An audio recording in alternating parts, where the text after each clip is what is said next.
Hello everyone, once again I am here to talk about Act 3 of Shakespeare's romantic comedy Twelfth Night. Act 3 of the play consists of 4 scenes. Scene 1 of Act 3 again opens at the garden of Lady Olivia's house.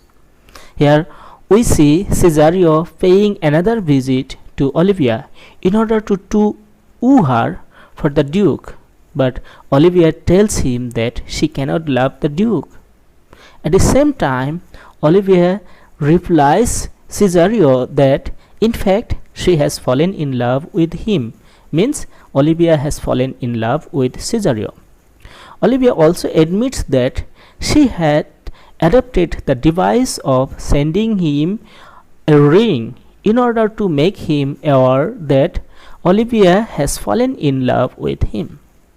Olivia says that she is ashamed of her immodest behavior in speaking to Cesario so freely about her love for him.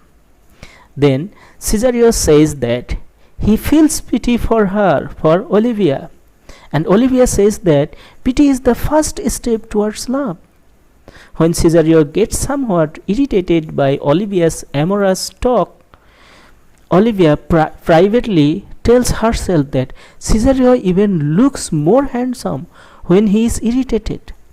Then Olivia speaks to Cesario once more about her love for him, swearing that neither wit nor reason can hide her passion for him. Cesario tells Olivia that he has only one heart and one loyalty, and no man will ever be able to win them. Cesario then goes away after promising never to speak again to her about his master's love. Then in the next scene, scene 2 of Act 3, once again we see it is in the garden of Lady Olivia's house. We see here Sir Andrew complaining to Sir Toby that Olivia has been showing much more favor to the Duke's messenger, that means Cesario, than she has ever shown to Sir Andrew, and says that now he would not stay at this place even for a moment. Sir Toby then suggests that Sir Andrew should take his revenge upon the Duke's messenger Cesario by challenging him to a fight. Sir Andrew gets ready to write a letter challenging Cesario.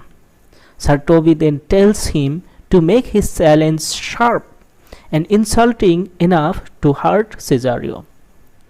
When Sir Andrew has gone away, Sir Toby tells Fabian that they would be able to enjoy a lot of fun at Sir Andrew's cost because Sir Andrew is not a fighter. In the meantime, Maria comes and informs that Malvolio has put on yellow stockings, so another comedy starts there. And Malvolio has put on yellow stockings, yellow socks with cross garter, and that he is also wearing a smile on his face, and a smile which doesn't seem to stop. Maria says that now when Malvolio goes before Olivia in this state, surely Olivia would scold him. Sir Toby and Fabian get ready to go with Maria to see the absurd behavior of Malvolio.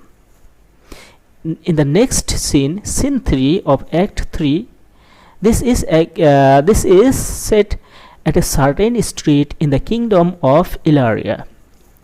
In this scene, we see Antonio has rejoined Sebastian. Antonio, and here we may mention one thing, that Antonio is a bit homosexually attached towards Sebastian.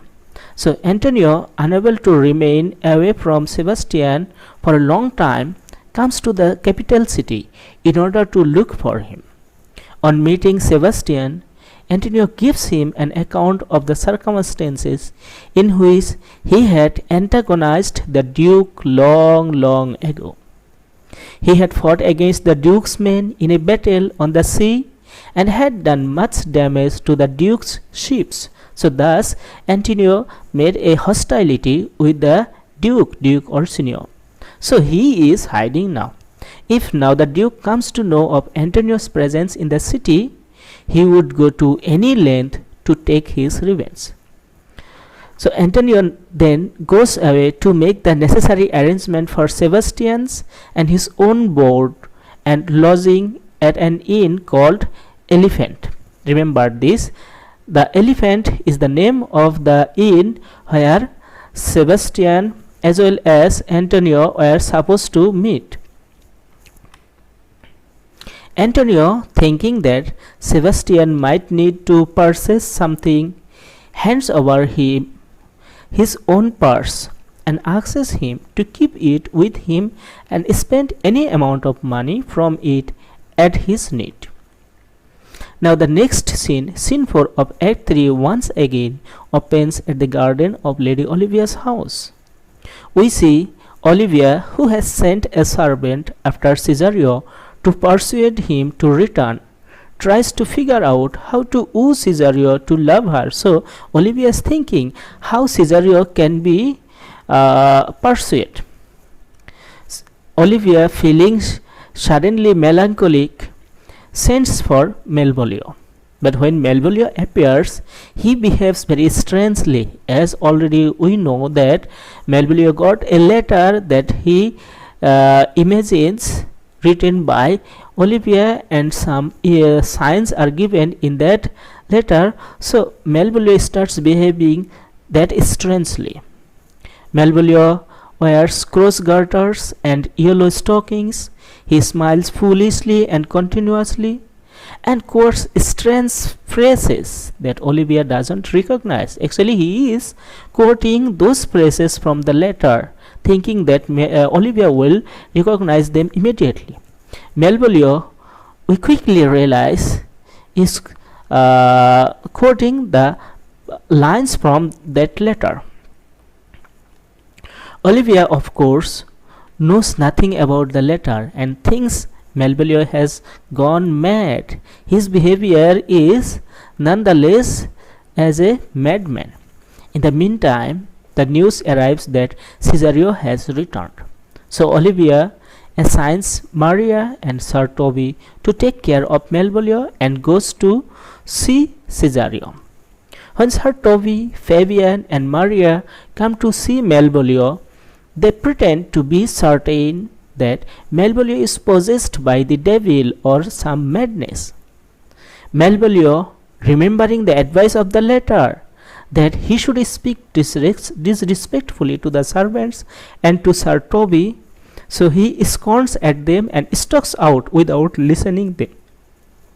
Delighted by the turn the events have taken on Malvolio, they decide together to lock Malvolio into a dark room.